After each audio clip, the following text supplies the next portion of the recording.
response has always been graded. तो जैसे जैसे सिचुएशन का मैग्नीट्यूड हमें बढ़ते हुए लगता है उसको हम पहले से एंटिसिपेट करके उसके हिसाब से प्लानिंग करते हैं. RT-PCR test is the gold standard test for identification of a positive patient. और उसके तहत अगर आप देखें कि अगर जनवरी में हमारे पास एक लैब थी, अब प्रोग्रेसिवली हमने लैब्स की संख्या बढ़ाई है. उसके साथ ही हमने लैब की संख्या बढ़ाते के साथ प्राइवेट सेक्टर का इन्वॉल्वमेंट बढ़ाया है. प्राइवेट सेक्टर के थ्रू हमारे कलेक्शन सेंटर्स बढ़े हैं. तो अब जो रैपिड जो हमारा RT-PCR टेस्ट है उसकी सफिशिएंट अवेलेबिलिटी देश में है. हमारा जो सैम्पलिंग क्राइटेरिया है उसके हिसाब से हमारे टेस्ट होने चाहिए और उस सैम्पलिंग क्राइटेरिया के हिसाब से we are in sufficient position. और जैसे जैसे अगर हमें नीड लग रही है ICMR के तहत उस पर काम किया जा रहा है और इंश्योर किया जा रहा है कि देश में जो नीड हो उसके लिए कोई भी कोताही ना हो. साहिल, ANI.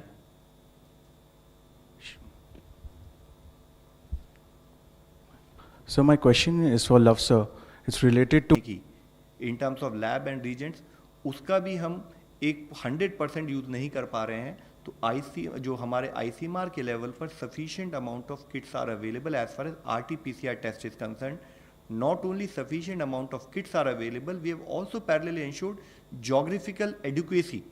क्योंकि बहुत ज़रूरी है कि जो केस जिस एरिया में आ रहा है ताकि हम उसको जल्दी टेस्ट कर सकें, उसके लिए जोग्राफिकली डिस्पर्स लोकेशन पर भी हमारी लैब्स की और कलेक्शन सेंटर की अवेलेबिलिटी उस पर भी हमने काम किया है.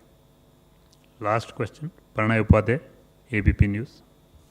सर, एक तो क्लैरिफिकेशन आपसे कि अगर आप कहते हैं कि पर्याप्त मात्रा में RT-PCR टेस्ट किट उपलब्ध हैं तो किस टेस्टिंग क्राइटेरिया को आप ले रहे हैं, यानी प्रतिदिन कितने टेस्ट का अनुमान लेते हैं जिसमें आप ये आधार पर कह रहे हैं कि टेस्टिंग किट पर्याप्त है. दूसरा सवाल ये कि जो टेस्टिंग किट्स आप खरीद रहे हैं और करीब 45 लाख रैपिड टेस्टिंग किट्स और आ रही हैं और 25 लाख जो है वो कॉम्बो RT-PCR टेस्ट आप किट और खरीद रहे हैं ग्लोबल टेंडर से, तो उसमें ऐसी स्थिति ना आए कि इंपोर्टर और डिस्ट्रीब्यूटर के बीच का जो झगड़ा हाईकोर्ट में सामने आया वैसी स्थिति ना हो, उसे अवॉइड करने के लिए या इंडियन मिशंस के थ्रू या जो direct government to government buying है, क्या उस रास्ते को एक्सप्लोर किया जा रहा है कि ये लेसन लर्न्स क्या है इस घटना के बाद के आपके? तो सर, जैसे मैंने आपको पर्याप्त के बारे में बताया है, क्योंकि मेरे ICMR के कुलीग इस समय मेरे साथ नहीं, तो मैं एग्जैक्ट फिगर अगर मैं दूं तो आपको या तो एग्जैक्ट फिगर दूं या मैं आपको ये एश्योर कर सकता हूं कि जिससे कि हम हर बार डिस्कस करते हैं कि जितनी हमारी रिक्वायरमेंट है as a graded approach India में उसके पहले ही सफिशिएंट ऑर्डर देकर उसको इंश्योर किया गया है.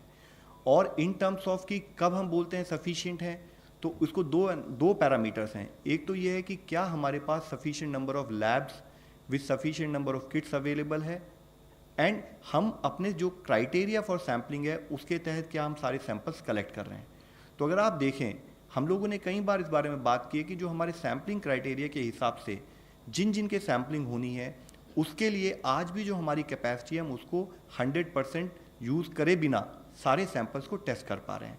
तो this I would like to request you, if you want 100% exact figures, we would provide you all the figures through his ICMR, but let me assure you कि there is no dearth in terms of planning and organization of testing kits across the country. Second issue जो आपने बताया है कि देखिए tender का एक बड़ा डिफाइंड प्रोसेस होता है. उस प्रोसेस में जो भी ऑर्गेनाइजेशंस होते हैं वो अपने इंटरनेशनल या नेशनल सर्टिफिकेशंस प्रोड्यूस करते हैं. उसके बेसिस पर टेक्निकल इवैल्यूएशन के बेसिस पर हमने कोई टेंडर फाइनल किया. उस टेंडर को फाइनल करने के बाद किसी भी कारण से अगर उस ऑर्गेनाइजेशन से जो प्रोडक्ट फॉल्टी आएगा तो obviously as you are aware, तो as per the tender conditions उसके अंतर्गत उस पर हम कार्य करते हैं, उसका पेमेंट नहीं होता है.